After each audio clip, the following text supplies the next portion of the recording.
ವಾರ್ಷಿಕೋತ್ಸವ ಸಮಾರಂಭ ಅದ್ದೂರಿಯಾಗಿ ಆಚರಣೆ. ಇಂಡಿಪೆಂಡೆಂಟ್ ಸಂಗ್ರಾಮ್ ನ್ಯೂಸ್ಗೆ ಸ್ವಾಗತ. ಪ್ರೀತಿ ವಾತ್ಸಲ್ಯ ಸೇರಿದಾಗಲೇ ದೇವರ ಮೇಲೆ ಭಕ್ತಿ ಬರಲು ಸಾಧ್ಯ. ದೇವರು ನಮಗೆ ಕಣ್ಣು, ಮೂಗು, ಕಿವಿ, ದೇಹವನ್ನ ಸೃಷ್ಟಿ ಮಾಡಿ ಅದ್ಭುತವಾದ ಜೀವನ ನಡೆಸಲು ನಮ್ಮಲ್ಲಿ ಇರುವ ಕೆಟ್ಟ ಗುಣಗಳನ್ನು ನಾಶ ಮಾಡಿ ಒಳ್ಳೆಯ ಗುಣವನ್ನ ಬೆಳೆಸಿಕೊಳ್ಳಬೇಕೆಂದು ಖ್ಯಾತ ಕಾಮಲೆ ರೋಗದ ವೈದ್ಯರಾದ ಡಾಕ್ಟರ್ ನಿತಿನ್ ಚಂದ್ರ ಹತ್ತಿಕಾಡ್ ರವರು ಹೇಳಿದರು. ಅವರು ಧಾರವಾಡದ ಗಾಂಧಿನಗರದ ಶ್ರೀ ಸಿದ್ಧವಿನಾಯಕ ದೇವಸ್ಥಾನದ 25ನೇ ವಾರ್ಷಿಕೋತ್ಸವ ಸಮಾರಂಭದ ಕಾರ್ಯಕ್ರಮಕ್ಕೆ ಮುಖ್ಯ ಅತಿಥಿಯಾಗಿ ಆಗಮಿಸಿ ಮಾತನಾಡಿದರು. ಮಹಾದೇವ್ ಕರ್ಜ್ಗಿರವರು ಅಧ್ಯಕ್ಷತೆ ವಹಿಸಿದ್ದರು. ವೇದಿಕೆ ಮೇಲೆ ದೇವಸ್ಥಾನ ಸಂಸ್ಥಾಪಕರಾದ ಉಮಾದೇವಿ ಅಶೋಕ್ ಕಿತ್ತೂರ್, ಮಹಿಳಾ ಮಂಡಳದ ಗೌರವಾಧ್ಯಕ್ಷರಾದ ಗಿರ್ಜಾಬಾಯಿ ಸೂರ್ಯವಂಶಿ, ಅಧ್ಯಕ್ಷರಾದ Sushilabai Pantange, Shivaji Suryavanshi, PR Patil, SD Navali, KG Devaramani, DB Phadnis, AL Gorebal, NR Patange, Radha Apage, Shridevi Navalgimath, KY Jodagambali ಇದ್ದರು. ಈ ಸಂದರ್ಭದಲ್ಲಿ ಸರ್ವ ಸದಸ್ಯರು, ಗಾಂಧಿನಗರದ ನಿವಾಸಿಗಳು ಕಾರ್ಯಕ್ರಮಕ್ಕೆ ನೂರಾರು ಸಂಖ್ಯೆಯಲ್ಲಿ ಭಾಗವಹಿಸಿದ್ದರು. ಅತಿಥಿಗಳನ್ನ ಶಿವಾಜಿ ಸೂರ್ಯವಂಶಿರವರು ಸ್ವಾಗತಿಸಿದರು. ಕೆಜಿ ದೇವರಮನಿರವರು ನಿರೂಪಿಸಿದರು. ಎಎಲ್ ಗೊರೆಬಾಳ್ ವಂದಾರ್ಪಣೆ ಮಾಡಿದರು. ದಾನಿಗಳನ್ನ ಸನ್ಮಾನಿಸಿದರು. ಕೊನೆಗೆ ಸಾಂಸ್ಕೃತಿಕ ಕಾರ್ಯಕ್ರಮಗಳು ಜರುಗಿದವು. ಈ ಸಿದ್ಧಿವಿನಾಯಕ ದೇವಸ್ಥಾನದ 25ನೇ ವರ್ಷದ ಸಮಾರಂಭಕ್ಕೆ, ರಜತ್ ಮಹೋತ್ಸವ ಸಮಾರಂಭಕ್ಕೆ ಆಗಮಿಸಿದಂಥ ಮುಖ್ಯ ಅತಿಥಿಗಳಾದಂಥ ಡಾಕ್ಟರ್ ನಿತಿನ್ ಚಂದ್ರ ಹತ್ರಿಕಾಳ್ ಅವರು, ಪ್ರಸಿದ್ಧ ಕಾಮಾಲೆ ರೋಗ ತಜ್ಞರು, ನಿನ್ನೆ 2 ದಿವಸದ ಹಿಂದೆ ನಡೆದಂಥ ನಮ್ಮ ಕನ್ನಡ ಸಾಹಿತ್ಯ ಸಮ್ಮೇಳನದ ಸರ್ವಾಧ್ಯಕ್ಷರು ಮತ್ತು ವಿಶೇಷವಾಗಿ ಗಾಂಧಿವಾದಿಗಳು, ನಮ್ರ ಸ್ವಭಾವದ ಡಾಕ್ಟರ್ ಅವರು. ಇವರು ನಮಗೆ ಗಾಂಧಿನಗರದ ನಿವಾಸಿಗಳು. ನಾವು ಒಂದು ಸತ ಫೋನ್ ಮಾಡಿ, ಸರ್ ನಮ್ಮ ಕಾರ್ಯಕ್ರಮಕ್ಕೆ ನೀವು ಆಗಮಿಸ್ಬೇಕು ಅಂದ್ಕೊಳ್ಳಿ. ಅವರು ಇಷ್ಟು ಬ್ಯುಸಿ ಇದ್ರು ಸರ್, ಹೇಳ್ತೇನೆ ಸೀರಿಯಸ್ಲಿ ಅವರು. ಯಾಕಂದ್ರೆ ಅದು ಕನ್ನಡ ಸಾಹಿತ್ಯ ಸಮ್ಮೇಳನದಲ್ಲಿ ಭಾಳ ಬ್ಯುಸಿಯಾಗಿದ್ರು ಅವರು. ಒಂದು 15 ದಿವಸ, ಒಂದು ತಿಂಗಳದಿಂದ ಭಾಳ ಬ್ಯುಸಿ ಇದ್ರು. ಅಂತ ನಮ್ಮ ಕಾರ್ಯಕ್ರಮ, ನಮ್ಮ ಓಣಿ ಕಾರ್ಯಕ್ರಮ ಅಂತೇಳಿ ಇವತ್ತು ನಮ್ಮ ಮ್ಯಾಗಿನ ಪ್ರೀತಿಯಿಂದ, ದೇವ್ರ ಮ್ಯಾಗಿನ ಭಕ್ತಿಯಿಂದ ಇವತ್ತು ಆಗಮಿಸಿದ್ದಾರೆ. ಅವ್ರಿಗೆ ನನ್ನ ವತಿಯಿಂದ ಹಾಗೂ ನಮ್ಮ ಆಡಳಿತ ಮಂಡಳಿ ವತಿಯಿಂದ ಸ್ವಾಗತ, ಸುಸ್ವಾಗತ ಸರ್. ಒಬ್ಬರಾದಂಥ ನಮ್ಮ ಉಮಾ ಅಶೋಕ್ ಕಿತ್ತೂರ್ ಅವರು, ನಮ್ಮ ತಾಯಿ ಸಮಾನರಾದಂಥ ಉಮಾ ಅಶೋಕ್ ಕಿತ್ತೂರ್ ಅವರು ಈ ಕಾರ್ಯಕ್ರಮಕ್ಕೆ ಆಗಮಿಸಿದ್ದಾರೆ. ಅವರಿಗೆ ಸ್ವಾಗತ, ಸುಸ್ವಾಗತ. ಹಾಗೂ ಈ ನಮ್ಮ ಆಡಳಿತ ಮಂಡಳಿಯ ಅಧ್ಯಕ್ಷರು, ಈ ಎಲ್ಲ ಕಾರ್ಯಕ್ರಮದ ಕಾರಣೀಭೂತರು, ನಮ್ಮ ಮಾರ್ಗದರ್ಶಕರು ಆದಂಥ ಕರ್ಜಿ ಸರ್ ಅವರು ಅಧ್ಯಕ್ಷತೆಯನ್ನು ವಹಿಸಿಕೊಂಡಿದ್ದಾರೆ. ಅವರಿಗೆ ಸ್ವಾಗತ ಹಾಗೂ ಸುಸ್ವಾಗತ. ಹಾಗೂ ನನ್ನ ಮಿತ್ರ ಪ್ರಕಾಶ್ ಪಾಟೀಲ್ ಅವರು, ನಮ್ಮ ಆಡಳಿತ ಮಂಡಳಿಯ ಕಾರ್ಯದರ್ಶಿಯವರು ಈ ಕಾರ್ಯಕ್ರಮಕ್ಕೆ ಆಗಮಿಸಿದ್ದಾರೆ. ಅವರಿಗೆ ಸ್ವಾಗತ ಹಾಗೂ ಸುಸ್ವಾಗತ.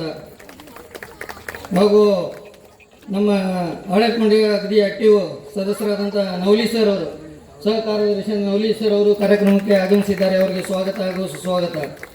ಅಗದಿ ಯಂಗ್ ಮೆಂಬರ್ ನಮ್ಮ ಇದ್ರದ್ದು ಹಾಗರ್ಗಿ ಸರ್, ಅಗದಿ ಯಂಗೆಸ್ಟ್ ಮೆಂಬರ್ ನಮ್ಮ ಕಾರ್ಯಕ್ರಮಕ್ಕೆ ಆಗಮಿಸಿದ್ದಾರೆ. ಅವರಿಗೆ ಸ್ವಾಗತ ಹಾಗೂ ಸುಸ್ವಾಗತ.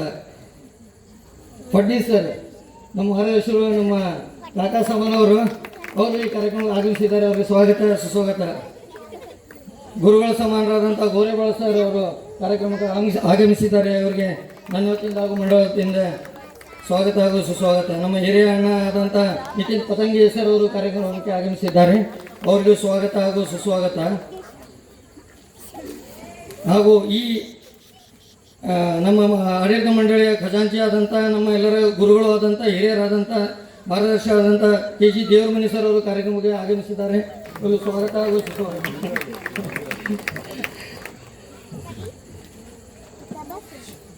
ಅಗದಿ ಆಕ್ಟಿವ್ ಆಗಿ ಸಣ್ಣ ಹುಡುಗರಂತ ಕೆಲಸ ಮಾಡುವಂಥ ನಮ್ಮ ಪತ್ತಾರ್ ಸರ್ ಅವರು ಈ ಕಾರ್ಯಕ್ರಮಕ್ಕೆ ಆಗಮಿಸಿದ್ದಾರೆ. ಅವರಿಗೆ ಸ್ವಾಗತ ಹಾಗೂ ಸುಸ್ವಾಗತ. ಮೂಲ ಕಾರಣೀಭೂತರೆ ನೀವೇ. ನಿಮ್ಮೆಲ್ಲರಿಗೂ ನನ್ನ ವತಿಯಿಂದ ಹಾಗೂ ಆಡಳಿತ ಮಂಡಳಿ ವತಿಯಿಂದ ಸ್ವಾಗತ ಹಾಗೂ ಸುಸ್ವಾಗತ. ಅದಷ್ಟೇ ಅಲ್ಲದೆ ಗಾಂಧಿನಗರದ ಎಲ್ಲ ದೇವಸ್ಥಾನದ ಆಡಳಿತ ಮಂಡಳಿಯ ಸದಸ್ಯರು ಹಾಗೂ ಮಹಿಳಾ ಮಂಡಳದ, ಭಜನಾ ಮಂಡಳದ ಆಡಳಿತ ಮಂಡಳಿ ಸದಸ್ಯರು ಹಾಗೂ ಗಾಂಧಿನಗರ ಯೋಜನಾ ಸಂಘದ ಸದಸ್ಯರು ಹಾಗೂ ಈ ಕಾರ್ಯಕ್ರಮಕ್ಕೆ ಪ್ರತ್ಯಕ್ಷವಾಗಿ ಅಪ್ರತ್ಯಕ್ಷವಾಗಿ ಸಹಾಯ ಮಾಡಿದ ಎಲ್ಲ ಭಕ್ತಾದಿಗಳು, ಮಕ್ಕಳು, ಚಿಕ್ಕ ಮಕ್ಕಳು, ಮೀಡಿಯಾ ಪರ್ಸನ್ಸು ಎಲ್ಲರಿಗೂ ನನ್ನ ವತಿಯಿಂದ ಹಾಗೂ ನಮ್ಮ ಆಡಳಿತ ವತಿಯಿಂದ ಸ್ವಾಗತ ಹಾಗೂ ಸುಸ್ವಾಗತ. ಇಷ್ಟು ಹೇಳಿ ನನ್ನ ಸ್ವಾಗತ ಭಾಷಣ ಮುಗಿಸ್ತೇನೆ.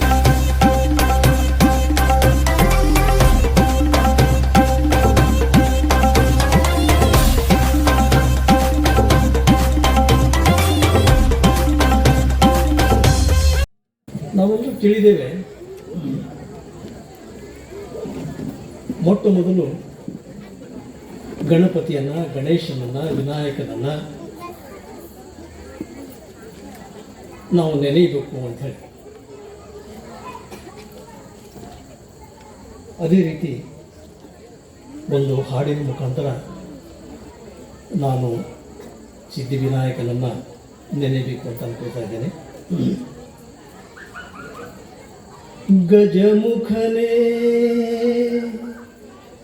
ಗೌರಿ ಸುತನೇ ಷಣ್ಮುಖ ಸೋದರನೇ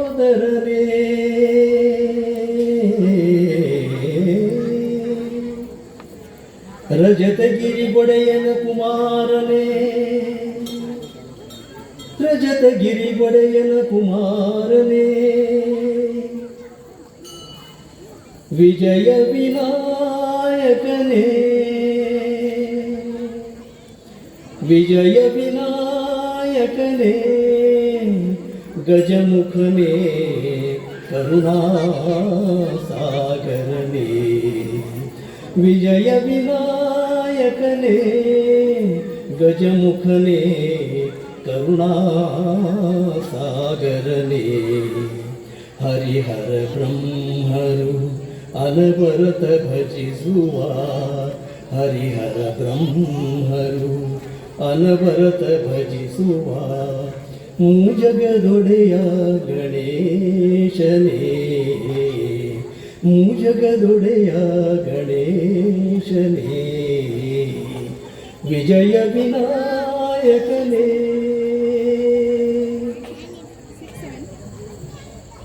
ಇದೀಗ ಶಿವಾಜಿ ಸೂರ್ಯವಂಶಿಯವರು ಪ್ರೀತಿ ಭಕ್ತಿಯಿಂದ ನಾ ಇವ್ರನ್ನೆಲ್ಲರನ್ನೂ ಬರಮಾಡ್ಕೊಳ್ತೀನಿ ಅಂತ ಹೇಳಿದರು. ಅವರು ಹೇಳಿದ ಮಾತಿನಲ್ಲಿ ಬಹಳ ಅರ್ಥ ಇದೆ. ನಾವು ಹೇಗೆ ಬದುಕಬೇಕು ಅನ್ನುವ ಜೀವನದ ತಿರುಳೇ ಅಲ್ಲಿದೆ. ಎರಡೇ ಶಬ್ದ ಹೇಳಿದರು, ಪ್ರೀತಿ ಭಕ್ತಿಯಿಂದ ಅಂತೇಳಿ. ನಾನು ಒಬ್ಬನು ಮಾಡ್ಕೊಂಡವ ಜೀವನದಲ್ಲಿ ಇರೋದೇನು? ಪ್ರೀತಿ.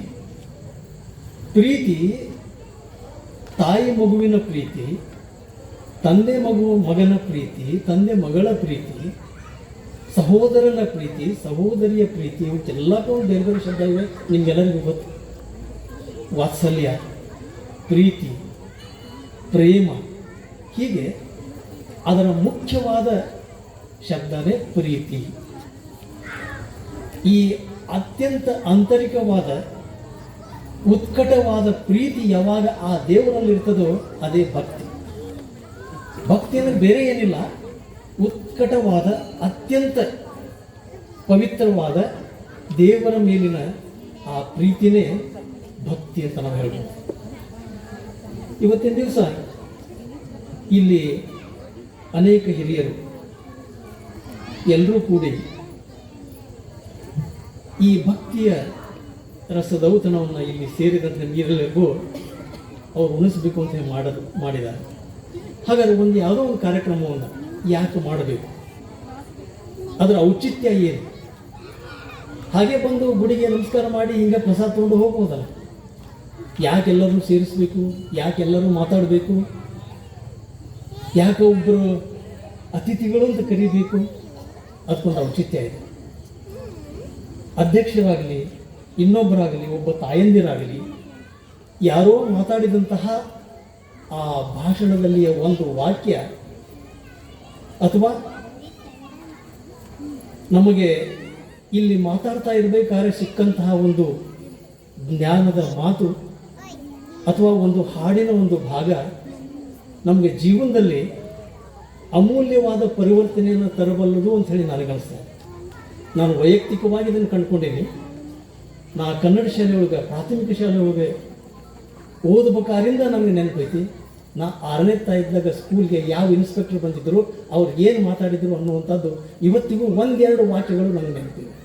ಹಾಗೆ ಅನೇಕ ಭಾಷಣಕಾರನ ಒಬ್ಬ ಮಾತಾಗಲಿ, ಕೇವಲ ಭಾಷಣಕಾರನ ಮಾತಾಡ, ಸಿನಿಮಾದ ಒಂದು ಪ್ರಸಂಗ ಆಗಲಿ, ಹಾಡಿನ ಒಂದು ನುಡಿಯಾಗಲಿ ನಮಗೆ ಜೀವನದಲ್ಲಿ ಅತ್ಯಂತ ಅಮೂಲ್ಯವಾದ ಪಾಸಿಟಿವ್ ಚೇಂಜ್ ಅಂದರೆ ಪರಿವರ್ತನೆಯನ್ನು ತರಬಲ್ಲದು ಅನ್ನುವಂಥದ್ದು ನನಗೆ ಅನಿಸ್ತಾ ಇತ್ತು. ನಮ್ಗೆ ದೇವರು ಏನು ಕೊಟ್ಟಾನ? ಕೆಲವ್ರು ಅಂತಾರೆ, ದೇವ್ರಿಗೆ ಏನು ಗೊತ್ತೈತೆ ಬಿಡ್ರಿ, ಎಲ್ಲರಿಗೂ ಬೇರೆ ಬೇರೆದವ್ರಿಗೆ ಏನೇನು ಕೊಟ್ಟಾನ, ಮನೆ ಕೊಟ್ಟಾನ, ಇನ್ನೊಬ್ಬರಿಗೆ ಕಾರ್ ಕೊಟ್ಟಾನ, ಒಬ್ಬರಿಗೆ ರೋಲ್ಸ್ ರಾಯ್ಸ್ ಕಾರ್ ಕೊಟ್ಟಾನ ಅಂತ ಕೆಲವ್ರು ಅಂತಾರೆ. ನಾವು ವಿಚಾರ ಮಾಡಿ ನೋಡ್ಕೊಳ್ಳೋಣ, ದೇವ್ರು ನಮಗೇನು ಕೊಟ್ಟಾನ? ಮನೆ, ಮಾರು, ಹಣ, ರೊಕ್ಕ, ಜಗ ಇದಿಷ್ಟೇ ಮುಖ್ಯ ಬೇಕಾಗಿದ್ದು ಜೀವನದಲ್ಲಿ. ದೇವ್ರು ಏನು ಕೊಟ್ಟಾನ ಅಂತ ಅನ್ನೋದನ್ನು ಒಂದು ಸ್ವಲ್ಪ ಸ್ಮರಿಸ್ಕೊಂಡು ನೋಡೋಣ. ಈಗ ಈ ದೇಹ ಕೊಟ್ಟ, ತಂದೆ ತಾಯಿ ನಿಮಿತ್ತ ಮಾತ್ರ ಅಲ್ಲಿ ಕೊಟ್ಟಿರುವ ಈ ದೇಹ ದೇವರು ಕೊಟ್ಟಿದ್ದು. ಯಾರು ತಮ್ಮ ಮಕ್ಕಳನ್ನು ಕುರುಡರನ್ನಾಗಿ ಹುಟ್ಟಿಸಬೇಕು ಅಂತ ಬಯಸೋದಿಲ್ಲ. ಯಾರೂ ತಮ್ಮ ಮಗುವನ್ನು ಕಿವುಡಾಗಿದ್ದು ಹುಟ್ಟಲಿ ಅಂತ ಬಯಸೋದಿಲ್ಲ. ಅವನು ಮಾಡ್ತಾನೆ. ನಮ್ಮ ಕರ್ಮಾನುಸಾರ ನಮಗೆ ಯಾವ ಥರದ್ದು ಕೊಡಬೇಕು ಅನ್ನುವಂಥದ್ದು.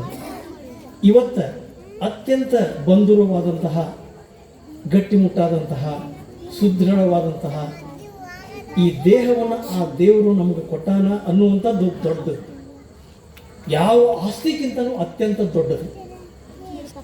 ಹಾಗಾದರೆ ಈ ದೇಹವನ್ನು ಬಸವಣ್ಣವರು ಹೇಳಿದ್ದಾರೆ, ಕಾಯವ ಕೆಡಿಸಲಾಗದು ಅಂತ. ಏನು ಮಾಡ್ಬೇಕು ನಾವು?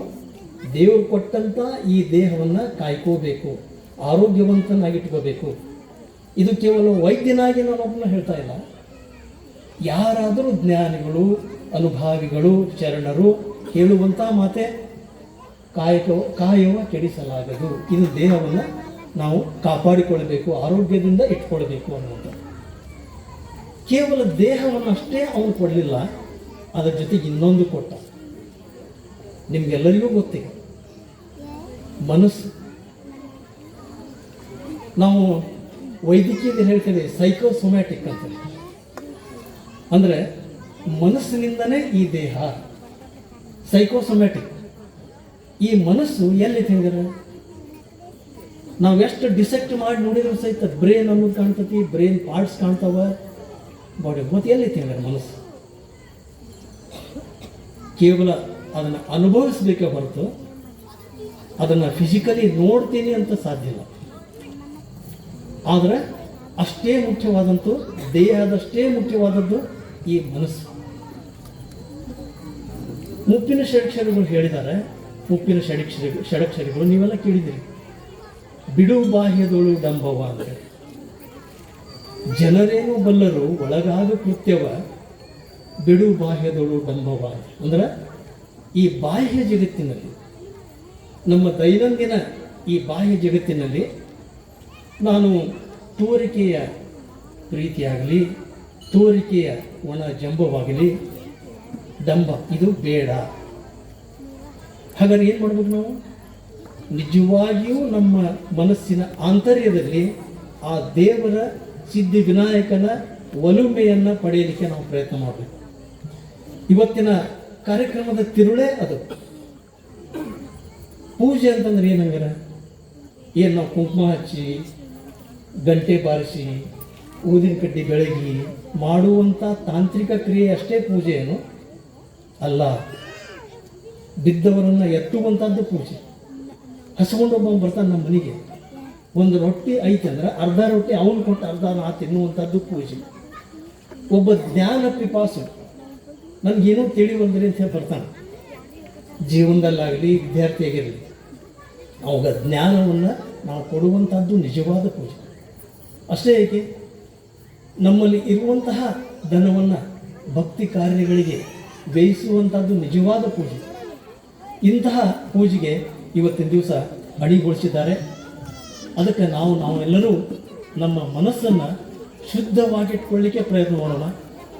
ಆ ಪ್ರೀತಿಯನ್ನು ಅದರಲ್ಲಿ ತುಂಬೋಣ. ಆ ಮನಸ್ಸಿನಿಂದ ಮನಸ್ಸಿನಲ್ಲಿ ಆಗುವಂತಹ ಕಾರ್ಯಗಳಿಂದ ನಾವು ದೂರ ಬರೋಂಗಿಲ್ಲ. ಭಾಳ ಹಳೆಯ ಒಂದು ಹಿಂದಿ ಸಿನಿಮಾ ಇತ್ತು, ಕಾಜಲ್ ಅಂತ. ಆಶಾ ಭೋಸ್ಲೆ ಅವರು ಹಾಡಿದ ಹಾಡೋದ್ರಲ್ಲಿ ಜಗಸೆ ಚಾಹೆ ಭಾಗನೆ ಪಾಯೆ ಮನಸ್ಸೆ ಕೋಯಿ ಭಾಗನ ಪಾಯೆ. ಜಗಸೆ ಚಾಹೆ ಭಾಗನೆ ಕೋಯಿ, ಜಗದಿಂದ ಓಡಿ ಹೋಗ್ಬೋದು ನಾವು. ನಮ್ಮ ಮನಸ್ಸಿನಿಂದ ನಮ್ಗೆ ಗೊತ್ತೈತಿ, ನಮ್ಮ ಮನಸ್ಸಿನಿಂದ ನಾವು ಬಿಟ್ಟು ಓಡೋಗಕ್ಕೆ ಸಾಧ್ಯ ಇಲ್ಲ. ನಮ್ಮ ಮನಸ್ಸು ನಮ್ಮ ಜೊತೆಗೆ ಇರ್ತದೆ, ಏನು ಮಾಡೇವಿ ಏನಿಲ್ಲ ಅಂಥೇಳಿ ನಮ್ಮ ಜೊತೆಗೆ ಇರ್ತದೆ. ಈಗ ನೀವು ಹಿಂದಿ ಒಳಗೂ ಕೇಳಿರಿ, ಸಂಕಲ್ಪ ಸೇ ಸಿದ್ಧಿ ಅಂತೇಳಿ. ನಮ್ಮ ಅನೇಕ ನೀವು ವಾಟ್ಸಪ್ನಲ್ಲಿ ಕೂಡ ನೋಡಿದ್ರಿ. ಸಂಕಲ್ಪ ಸೇ ಸಿದ್ಧಿ ಏನಪ್ಪ? ಸಿದ್ಧಿ ಅಂದ್ರೆ ಸಿದ್ಧಿ ವಿನಾಯಕ, ಎಷ್ಟು ಚಂದ ಹೆಸರು. ಸಿದ್ಧಿ ಅಂದರೆ ನಾವು ಏನು ಸಾಧಿಸಬೇಕಂತೇವೋ ಅದು ಸಿದ್ಧಿ. ಹೆಂಗೆ ಸಾಧಿಸ್ಬೇಕು? ಸಂಕಲ್ಪ ಸೇ ಸಿದ್ಧಿ. ಸಂಕಲ್ಪ ಮಾಡ್ಕೊರಿ ಮೊದಲು, ನಾ ಇವತ್ತಿನಿಂದ ನನ್ನ ಮನಸ್ಸನ್ನು ಸ್ವಚ್ಛವಾಗಿಟ್ಕೊಳ್ಳಿಕ್ಕೆ ಪ್ರಯತ್ನ ಮಾಡ್ತೀನಿ. ಸ್ವಚ್ಛವಾಗಿಟ್ಕೊಳ್ಳೋದಂದ್ರೆ ಏನು? ಚಿಕ್ಕ ಪುಟ್ಟ ಭಿನ್ನಾಭಿಪ್ರಾಯಗಳನ್ನು ಮರೀಬೇಕು. ಎಲ್ಲರಲ್ಲಿಯೂ ಬರ್ತಾವೆ ಭಿನ್ನಾಭಿಪ್ರಾಯ. ನಮ್ಮ ಮನೆಯೊಳಗೂ ಬರ್ತಾವೆ ಭಿನ್ನಾಭಿಪ್ರಾಯ, ಅಣ್ಣ ತಮ್ಮಿಗೆ ಬರ್ತಾವೆ, ತಂದೆ ತಾಯಿಗೆ ಬರ್ತಾವೆ, ಯಾರಿಗೆ ಬಂದಿಲ್ಲ ಎಲ್ಲರಿಗೂ ಬರ್ತಾವೆ. But they should be short lived. ಅಷ್ಟೇ, ಒಂದಿಷ್ಟ ಬಂದು ಹೋಗಿಬಿಡ್ಬೇಕು. ನಾವು ಕನ್ನಡದ ಅಂತೀವಲ್ಲ, ತೂಸು ಅನ್ನೋದು ಕಲೀರಿ ಅಂತೇಳಿ, ಹಂಗೆ ಅನ್ಬೇಕು. ಆ ಭಿನ್ನಾಭಿಪ್ರಾಯನ ಮರಿಬೇಕು, ಭಕ್ತಿ ಪಥವನ್ನು ಪಾಲಿಸಬೇಕು. ದಿನ ನಾವು ನೋಡ್ತಾ ಇದ್ರೆ ಈಗ ಕರೆಕ್ಟ್ 25 ವರ್ಷದ ಹಿಂದೆ ಪ್ರತಿಷ್ಠಾಪನೆ ದಿನ ಇಷ್ಟೇ ಸಂಭ್ರಮದಿಂದ ಇದನ್ನು ಮಾಡಿ ನೆನಪಾಗ್ತಾ ಇದೆ ಎಲ್ಲ. ಈ ಗಣಪತಿ ಅಂತ ಅಂದ್ರೇನು, ಇದು ಆ್ಯಕ್ಚುಲಿ ನಮ್ಮ ಇದರಿಂದ ಇಡಗುಂಜಿ ಗಣಪತಿ ಆಶೀರ್ವಾದದಿಂದನೇ ಆಗಿರೋದು. ಇಷ್ಟು ಶಕ್ತಿದಾಟ ಇರೋಣ, ಎಷ್ಟು ಜನ ಇದರಿಂದ ಇದಾಗಿದೆ ಅಂದರೆ ಮೇನಲ್ಲ ಈ ನಮ್ಮ ಜೋಶಿಯವ್ರು ಮಾಡ್ತಾ ಇದ್ದಾರಲ್ಲ, ಅವ್ರ ಜೀವನದಲ್ಲಿ ಬರೀ ಅದನ್ನು ತಗೊಂಡಿದ್ದ ತಕ್ಷಣ ಅವರಿಗೆ ಜೀವನದಲ್ಲಿ ಎಷ್ಟು 7-8 ವರ್ಷದಿಂದ ಅವರಿಗೆ ಮಗುವಿನ ಒಂದು ಇದು ಇಲ್ದಿದ್ದು ತಗೊಂಡ ನೆಕ್ಸ್ಟ್ ಇಯರ್ಗೆ ಅವರಿಗೆ ಪ್ರಾಪ್ತಿ ಆಗಿದೆ. ಇಂಥ ಇಷ್ಟೊಂದು ವಿಷಯಗಳು ಇದಾವೆ. ಇಂಥ ಗಣಪತಿ ನಮ್ಮ ಬಡಾವಣೆಯಲ್ಲಿ ಬಂದು ತಾನಾಗೆ ಬಂದು ಎಲ್ಲ ಮಹಿಳಾ ಮಂಡಳದವರ ಒಂದು ಅಭಿಪ್ರಾಯದಿಂದ ಇದು ಕಟ್ಟಿದ್ದು. ಸೊ ಇದು ಇಷ್ಟು 25 ವರ್ಷದ ಮೇಲಿನೂ ಇಷ್ಟೇ ಸಂಭ್ರಮದಿಂದ ಇವತ್ತು ಕಾಣ್ತಾ ಇರೋದು ನೋಡಿದರೆ ಇಷ್ಟು ಖುಷಿ ಆಗ್ತಾ ಇದೆ ಅಂದರೆ, ಇದು ಎಲ್ಲರೂ ತಮ್ಮ ಜೀವನವನ್ನು ಇಲ್ಲಿ ಬಂದು, ಯಾಕೆಂದರೆ ಬಂದು ಕುಂತ ಮೇಲೆ ನಮ್ಮ ಸುತ್ತ ಬಡಾವಣೆಯದ್ದು ಬಹಳ ಕರ್ತವ್ಯ ಇರ್ತದೆ. ಇದನ್ನು ನಡೆಸ್ಕೊಂಡು ಹೋಗೋದು ನಮ್ಮ ಕರ್ತವ್ಯ. ಇದು ನಾವು ಸರಿಯಾಗಿ ಭಕ್ತಿಯಿಂದ ಶ್ರದ್ಧೆಯಿಂದ ನಡ್ಕೊಂಡು ಇದನ್ನು ಇನ್ನೂ ಹೆಚ್ಚಿಗೆ ಶಕ್ತಿಯುತವನ್ನು ಮಾಡೋಣ ಅಂತ ಹೇಳ್ಕೊತ ನಾನು ವಂದಿಸುತ್ತೇನೆ. ಇಂದಿನ ಸಮಾರಂಭದ ಅತಿಥಿಗಳಾದಂಥ ಡಾಕ್ಟರ್ ನಿತಿನ್ ಹತ್ತಿಕಾಳ್ ಅವರು ಹಾಗೂ ಈ ಟ್ರಸ್ಟಿನ ಎಲ್ಲ ಪದಾಧಿಕಾರಿಗಳೇ, ಎಲ್ಲ ಭಕ್ತಾದಿಗಳೇ, ವಿಶೇಷವಾಗಿ ತಾವೆಲ್ಲ ಸಹಕಾರ ಕೊಟ್ಟಿದ್ದೀರಿ. ನಿಮ್ಮ ಸಹಕಾರದಿಂದ ಇಷ್ಟೆಲ್ಲ ಬೆಳವಣಿಗೆ ಮಾಡಲಿಕ್ಕೆ ಸಾಧ್ಯವಾಗಿದೆ. ನಿಮ್ಮ ಸಹಕಾರ ಸದಾ ಇರಲಿ. ಅದೇ ರೀತಿಯಾಗಿ ಇವತ್ತಿನ ದಿನದಲ್ಲಿ ಧರ್ಮದ ಬಗ್ಗೆ ಮಕ್ಕಳಿಗೆ ಆಗಲಿ ನಾವು ಆಗಲಿ ಧರ್ಮದಿಂದ ನಡಿಬೇಕು ಅಂತಕ್ಕಂಥ ಸುಂದರವಾದಂಥ ಮಾತುಗಳನ್ನು ಆಡಿದಂಥ ಡಾಕ್ಟರ್ ಅವರು ತಮ್ಮ ವೃತ್ತಿಯಲ್ಲಿ ಡಾಕ್ಟರ್ಗೆ ಹೇಗೆ ಮಾಡ್ತಾರೋ ಗೊತ್ತಿಲ್ಲ, ಆದರೂ ಅವರು ಹೆಸರು ಗಳಿಸ್ಯಾರ. ಮೊದಲೇಗಿಂದನೂ ಅವರು ಹೆಸರು ಗಳಿಸಿದಂಥ ವ್ಯಕ್ತಿ, ಅಷ್ಟು ಸೀದ ಸರಳ ವ್ಯಕ್ತಿ. ಏನು ಮುತ್ತಿನಂಥ ಮಾತುಗಳನ್ನು ಹೇಳಿದಾರ ಅವುಗಳನ್ನು ನಾವು ನೀವು ಪಾಲನೆ ಮಾಡೋಣ, ಇನ್ನೂ ಈ ಗುಡಿಯ ಉದ್ಧಾರ ಮಾಡೋಣ. ಈ ಒಂದು ಸಂದರ್ಭದಲ್ಲಿ ನಾವು ಧರ್ಮದಿಂದ, ನ್ಯಾಯ ನೀತಿ ಧರ್ಮದಿಂದ ನಾವೆಲ್ಲರೂ ಮಾಡಬೇಕಾಗಿದೆ. ಆ ದಿಸೆಯಲ್ಲಿ ನಮ್ಮ ಮಕ್ಕಳು ಸಂಸ್ಕೃತಿಯನ್ನು ಅಳವಡಿಸಿಕೊಳ್ಳಲಿಕ್ಕೆ ತಂದೆ ತಾಯಿಗಳು, ಪಾಲಕರು ಅವರಿಗೆ ಉತ್ತಮವಾದಂಥ ಮಾರ್ಗದರ್ಶನ ಮಾಡಬೇಕು ಅಂತಕ್ಕಂಥ ಒಂದು ಕಳಕಳಿದೆ. ಯಾಕೆಂದರೆ ನಾವು ಶಿಕ್ಷಕ ವೃತ್ತಿಯನ್ನು ಮಾಡಿದವರು. ಇವತ್ತು ಮಕ್ಕಳಿಗೆ ಶಿಕ್ಷೆ ಕೊಡೋದು ನಿರ್ಬಂಧನ ಆದ ಮೂಲಕ ಇವತ್ತು ಪೊಲೀಸ್ ಸ್ಟೇಷನ್ನಲ್ಲಿ ಪೊಲೀಸರು ಶಿಕ್ಷೆ ಕೊಡ್ತಕ್ಕಂಥ ಪರಿಸ್ಥಿತಿ ಬಂದಿದೆ. ಪ್ರಾಥಮಿಕ ಶಾಲೆಯಲ್ಲಿ ಶಿಕ್ಷಕರು ಚಡಿ ಚಂಚನ್ ವಿದ್ಯಾ ಗಮ್ ಗಮ್ ಅನ್ನೋಂಥ ಒಂದು ಪ್ರವೃತ್ತಿ ಇತ್ತು. ಇವತ್ತು ಶಿಕ್ಷಕರು ಹೊಡೆದ್ರಂದ್ರೆ ಪೇರೆಂಟ್ಸ್ ಹೋಗಿ ಅವ್ರಿಗೆಲ್ಲದೆಲ್ಲ ಅವಮಾನ ಮಾಡ್ತಾರೆ. ಹೀಗಾಗಿ ಆ ಮಕ್ಕಳಿಗೆ ಒಂದು ದಂಡ ಅಂತಕ್ಕಂಥದ್ದು ಇದ್ದರೆ, ಮಕ್ಕಳಿಗೆ ಹೆದರಿಕೆ ಅನ್ನೋದು ಇದ್ದರೆ ಅದು ಸೂಕ್ತ. ಆ ರೀತಿಯಲ್ಲಿ ಮಕ್ಕಳು ಬೆಳೀಬೇಕಾಗಿದೆ. ಒಳ್ಳೆಯ ಸಂಸ್ಕೃತಿಯಿಂದ ಬೆಳೆದರೆ ಅವರು ಇಂದಿನ ಬಾಲಕರು ನಾಳಿನ ನಾಗರಿಕರು. ಆ ದಿಶೆಯಲ್ಲಿ ಪಾಲಕರು, ತಂದೆ ತಾಯಿಗಳು ಎಲ್ಲರೂ ಆ ಮಕ್ಕಳ ಏಳಿಗೆಗಾಗಿ ತಾವು ಸಲಹೆ ಸಹಕಾರ ಮಾಡಿ ತಾವೆಲ್ಲ ಉತ್ತಮ ನಾಗರಿಕರಾಗಿ ಬಾಳಬೇಕು.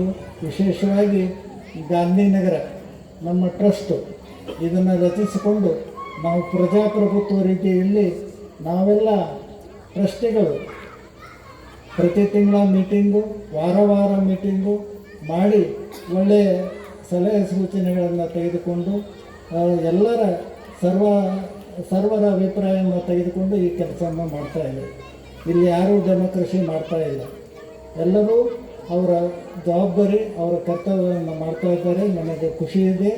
ಇನ್ನೇ ಮುಂದೆ ಬರ್ತಕ್ಕಂಥ ಸಂದರ್ಭದಲ್ಲಿ ಯುವಕರು ಈ ನಮ್ಮ ಒಂದು ಕಾರ್ಯದಲ್ಲಿ ಬರಬೇಕು, ಜವಾಬ್ದಾರಿಯನ್ನು ವಹಿಸ್ಕೊಳ್ಬೇಕು, ಇದನ್ನು ಮುಂದುವರಿಸ್ಕೊಂಡು ಹೋಗ್ಬೇಕು ಅಂತೇಳಿ ತಮ್ಮಲ್ಲಿ ಕಳಕಳಿಯಿಂದ ವಿನಂತಿಸಿಕೊಂಡು ನನ್ನ ಅಧ್ಯಕ್ಷೀಯ ಭಾಷಣಕ್ಕೆ ವಿರಾಮ ಕೊಡ್ತೇನೆ.